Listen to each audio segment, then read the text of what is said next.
Hey everybody, and welcome to Island Hunters TCG official YouTube channel. My name is Pythonix, the creator of Island Hunters TCG, and in this video we are going to be explaining card types and card keywords. This is something new for me, so if you guys want to bear with me in this video, I will explain to you card types and keywords. So without further ado, I have laid out some card types here on the official TCG Island Hunters TCG playmat. So in Island Hunters, you will come across 4 different card types. You will come across monster cards, island cards, item cards, and resource cards. Monster cards are special though, because they come in normal monsters, as seen by the black island essence cost number in the top left corner, or they can come in elite cards. These elite cards are designated by the green number in the top left corner, and elite monsters, have special summoning requirements. So if you have a 5-cost elite monster, they'll cost 4 island essence, and it'll cost you a 3-cost monster. You must discard a 3-cost monster from play as well. And every time you go up 1 island essence cost, that elite summon requirement changes. And it's right here, right on the game board, so you'll never forget. And that's one of Island Hunter's special gameplay mechanics that I've added into the game, which I think is pretty unique and adds a different type of strategy to the game. So some players might like to overload their deck with elite cards, maybe not as much item or resource cards, or sometimes I've seen players that lean towards not as many elite monsters in their decks. That way they can just flood their enemy with low-cost cards. But moving on, we have island cards. Now this is an unfinished card, so the art in the... Oh, that wasn't supposed to happen. Let's take that back here.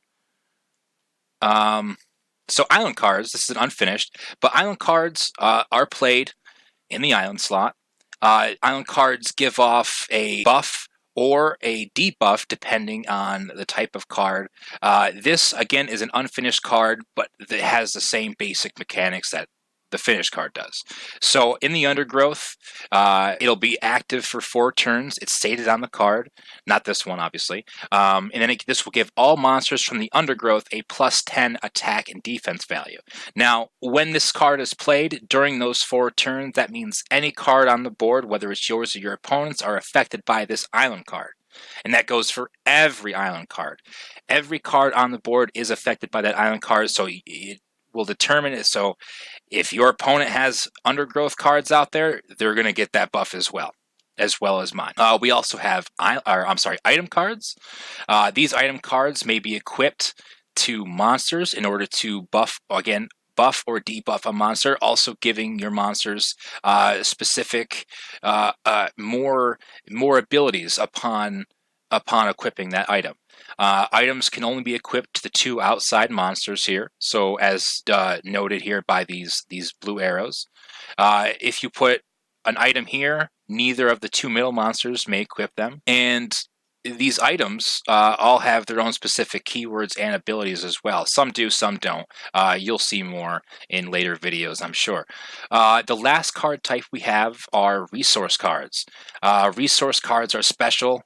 They can be played out of your hand normally, or if they have a surprise keyword, you are able to spend your island essence, play that card face down, and then during your opponent's turn, you're able to flip that card over and basically use that card during your opponent's turn. And I'll show you a surprise resource card here in just a moment. And resource cards are very special. Resource cards can either benefit you. Sometimes they hurt your opponent. Sometimes they benefit both you and your opponent. The resource cards vary, and later on during the resource card video, where I go in more in depth with resource cards, you'll see how they can be played with and how they kind of synergize with the rest of your deck, and how your deck will synergize around some of your resource cards. But going forward, I think the keywords are what most people I've been getting the most questions about. what do your keywords do?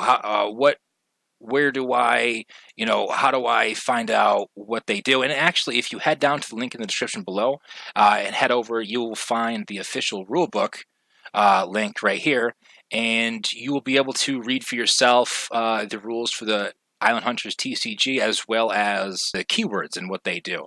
But also, if you don't want to do that, I can go ahead and I'm going to go ahead and explain it right here anyway. So keywords on monster cards are special, and so are keywords on items. On a monster card, you will find 4 different keywords.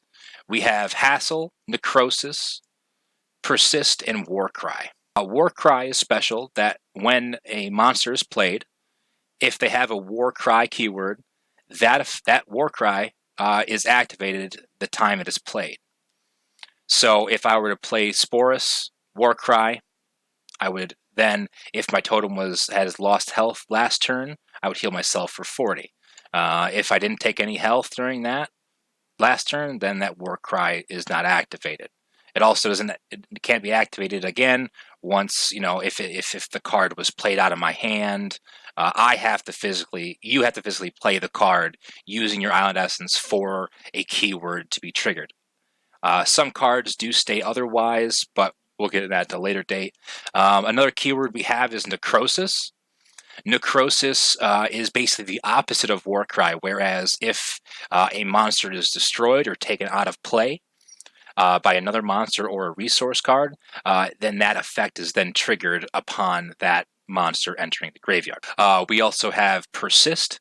Persist is a keyword that during the lifespan of that monster's life, that effect will always be active. So if I have Maroki in play, his Persist is whenever a resource card is played, you and your opponent both draw 1 card. Pretty good card. I do actually enjoy using Maroki a lot. So that's where you can see Persist come into play. And then we have Hassle. Now, Muckle here is a dual keyworded monster. And we don't have many of those. So he's a pretty special card. He's a 5-cost normal monster, so he's pretty important. But he also has that Hassle keyword. When your opponent goes to make an attack, Hassle makes it so your opponent must attack a monster with the Hassle keyword first before they can attack either another monster, or B, your health totem directly. So, for example, if I had Muckle in play here, and I had Maroki over here, and my opponent's Kalahut wanted to attack, that Kalahut would have to attack this Muckle first because of the Hassle keyword. So basically you would use them as a meat shield. That is the point behind the Hassle keyword. Item keywords, I almost forgot. So items are very special in the fact that when an item is equipped, it has its own special keyword. Items have Warcry, Persist, Necrosis. The only thing that items don't have is Surprise and Hassle. An item might give a monster Hassle, but an item will never have a Hassle keyword. They'll never have a Surprise keyword either. Surprise keywords are special for resource cards. So when an item is equipped to a monster, the plus symbol is basically denoting that this item cannot use its keyword until it's equipped. So you have the ability in Island Hunters to play an item on the field, basically to get it out of your hand, do whatever. It does not affect anything. It is just in play until you play a monster in the equipable slot. That's when that card becomes active.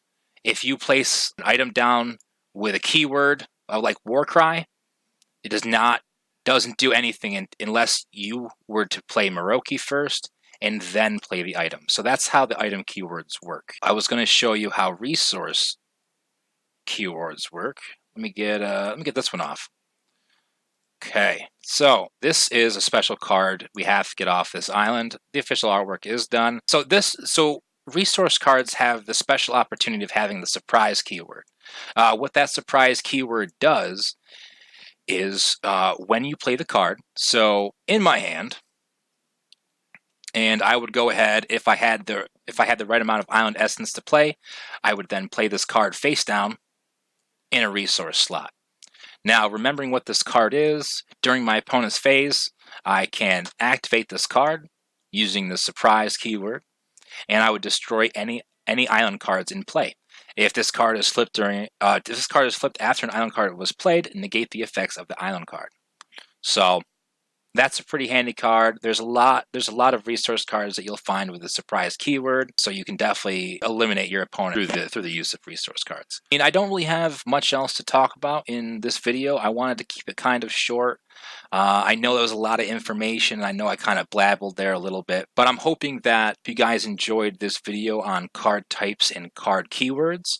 If you have any questions, please leave them down in the comments below. I check comments usually every night before I go to bed on that and my Instagram. So you can leave me a comment or a message anywhere. I'll get back to you at some point. But yeah, guys, nothing else I have to say. Thank you very much, and again, peace out.